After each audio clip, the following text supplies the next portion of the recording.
A story that I think is not talked about enough, one of my biggest passions, is January 6th. And a lot of what I talk about is the criminal defendants, the people who assaulted police officers on that day, not only getting to walk free, a lot of them with previous criminal histories, but also how a lot of the police officers from that day would go on to develop PTSD. Several of them would end up taking their own life, and they're never talked about. Of supposedly the party of law and order who cares about police officers, they don't care. They showed such disdain and disgust for the individuals that swore an oath to protect that day. And that's part of why I want to talk about a story that went a little bit under the radar. Today, a jury ordered a man to pay $500,000 for assaulting a police officer who unalived himself after the Capitol riot. I really want to get into this story. Before I do, really quickly, if you haven't already, it would mean a lot if you click like on this video and subscribe to my channel if you haven't. It goes a really long way. You guys have shown so much support lately. Truly, it means the world. We're almost at 50,000 subscribers, which is crazy. I appreciate you so much. Let me show you a quick TikTok I made on January 6th of 2025, this year, the day that Donald Trump the day the election results, were certified, and Donald Trump would go on January 20th to be inaugurated during this term, 2025. Let me show you a TikTok I made from that day. January 6th, which means the election results will be certified. Donald Trump is going to be the next president of the United States. January 6th, 2021, at about 1 p.m., the first Capitol perimeter was breached. 1:10 p.m., Donald Trump finished speaking. 1:19 p.m., Donald Trump arrived home at the White House, and by 1:21 p.m., he was informed of the violence with a staffer saying, quote, "Mr. President, the rioting down at the Capitol." There's then 187 minutes exactly where Donald Trump does absolutely nothing as he watches police officers get beat over the head with metal rods, tased in the neck, thrown to the ground. And we have testimony from people like his hand-selected chief of staff, his children, everybody in the White House saying, we were trying to get a hold of the president, but he didn't want to do anything about it. There's a million subpoena text messages from people like Tucker Carlson, Marjorie Taylor Greene, Donald Trump Jr. saying to Mark Meadows, his chief of staff, please tell the president to do something. This is out of control. And Mark Meadows, when he finally got to the president, Donald Trump was essentially just in a room by himself watching the violence on Fox News. And Mark Meadows said, Mr. President, they're calling for hanging Mike Pence. You have to do something. And Donald Trump reportedly said something to the effect of, this is what happens when you upset the American people and you don't listen to me. It's a disgrace that man's going to touch the White House again. A disgrace. I am so passionate about this topic, especially that day. Some of those issues that people don't talk about as much, the subpoena text messages of people like Marjorie Taylor Greene saying, what is going on? This is a disgrace. He's going to, he's ruining things. He needs to do something, essentially, along those lines. Saying, get the president to do something. And now she says it was such, a great day where there was no violence, right?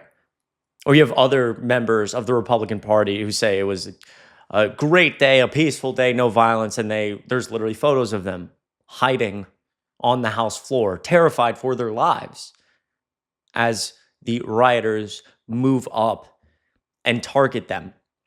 And so, along with this, I go back to this story. Jury orders man to pay $500,000 for assaulting police officer who unalived himself. The jury ordered chiropractor David Walls Kaufman, who's 69 years old, to pay damages to Aaron Smith for assaulting her husband, Metropolitan Police Officer Jeffrey Smith, on January 6th of 2021. And here is a photo of him, the security footage of him that day that would go on to show him actually getting in a physical confrontation with this police officer who would later take his life. Again, I remind you, a lot of these individuals that you see on these photos and videos that have now been essentially released or pardoned by Donald Trump had some very serious previous criminal history. I've made a video about this before, and I'll go through just a few of them. This is Matthew at the Capitol, who was charged with a variety of things. He would actually end up being killed this year by a police officer when he got pulled over and wasn't following instructions, essentially. But he had a very serious criminal history previous to January 6th, quote, an extensive criminal history that demonstrates a pattern and practice of disrespecting and disobeying the rule of law, which is consistent with his actions on January 6th. In one incident, Matthew spanked his 3-year-old son so hard that he left bruises all over his child's backside and the child's neck, and the child had such extreme pain on his backside that he could not sit properly for a week. He was sentenced to 2.5 years in prison for that incident. If that doesn't send shivers down your spine, that this guy was released by Donald Trump. And again, people ask the White House, hey, have you looked into any of these individuals' criminal history before you're just pardoning all of them for violence on January 6th? I mean, maybe if they were violent on January 6th, they have a previous tendency to be violent. Will that change your decision? And Trump essentially responded to these reporters and said, like, well, I don't really have time to do all that, so whatever. Look at how disgusting this is. He could still be in jail right now if Donald Trump didn't pardon him. Again, unfortunately, Matthew was killed by a police officer shortly after getting out of prison. We'll go through a couple more. Here, this is Theodore. Theodore was accused by Illinois prosecutors of predatory criminal sexual assault of a blank. I can't say that on YouTube, but you can read here. Prosecutors said in a court filing obtained by NPR that he committed an act of penetration. Indiana state records indicate that his victim was 7 years old. He entered a guilty plea in that case in May of 2024 and was sentenced to 19 years in prison and is currently registered as an offender in the state who remains in custody on those charges. Rearrested after January 6th, after he was pardoned of his crimes on January 6th. And this just goes on and on and on. Peter, who has, again, a long criminal history, disorderly conduct for throwing a lit cigarette at a victim and striking a woman, a 2004 case, assault with a deadly weapon, a 2019 case, terroristic threats for threatening a police officer while under assault for domestic assault, assaulting his wife, including, quote, by biting her on the forehead and punching her multiple times. This is a common theme, the domestic abuse amongst these individuals. Donald Trump just pardoned all of them. A lot of them are just out free now, hanging out.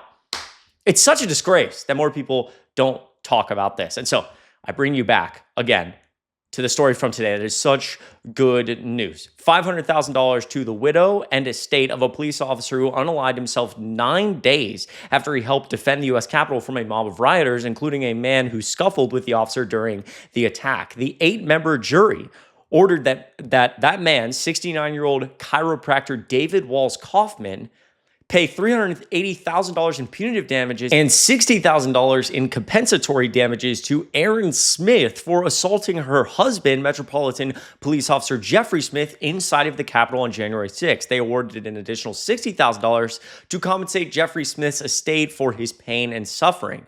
The judge presided over the civil trial, dismissed Aaron Smith's wrongful death claim against Walls Kaufman before jurors began deliberating last week. U.S. District Judge Anna Reyes said no reasonable juror could conclude that Walls Kaufman's actions were capable of causing a traumatic brain injury leading to Smith's death. On Friday, the jury sided with Aaron Smith and held Walls Kaufman liable for assaulting her 35-year-old husband, an encounter captured on the officer's body camera, which I previously mentioned. Aaron is grateful to receive some measure of justice, her attorneys said. And Walls Kaufman said the outcome of the trial is, quote, absolutely ridiculous. No crime happened. I never struck the officer. I never intended to strike the officer. I'm just stunned. Again, this officer took his own life multiple days after this event, driving to work. Probably a combination of the PTSD, the stress, all the conspiracy theories, the people coming after him, and the audacity for this guy who was there, a chiropractor, to say this. It's disgusting. I'm so happy that the jury made him do this.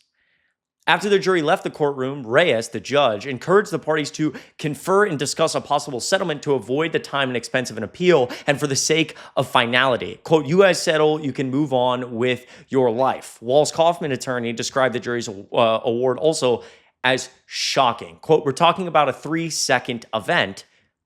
And the judge responded, it's not shocking, Mr. Hunt. A lot of things can happen in 3 seconds.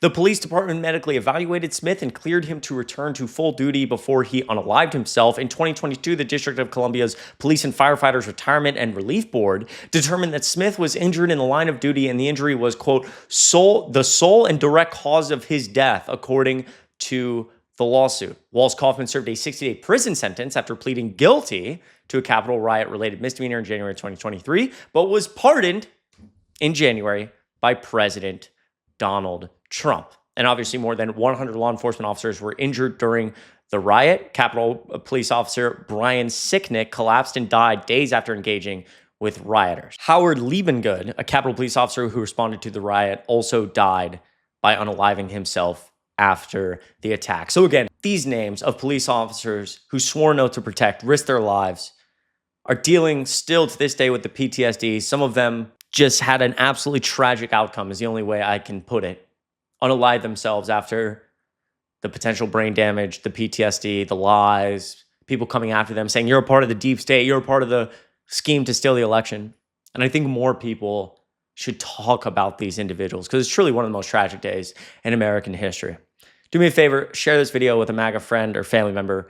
Let me know what you think of it down below in the comments. I'm really glad this jury made this decision. And my heart truly goes out to the family and the wife. I'm really glad they got this outcome. Look, if you appreciated this video, make sure you hit like and subscribe down below. It goes such a long way. That's going to be it for me. The links to my other social media accounts will be in the description down below.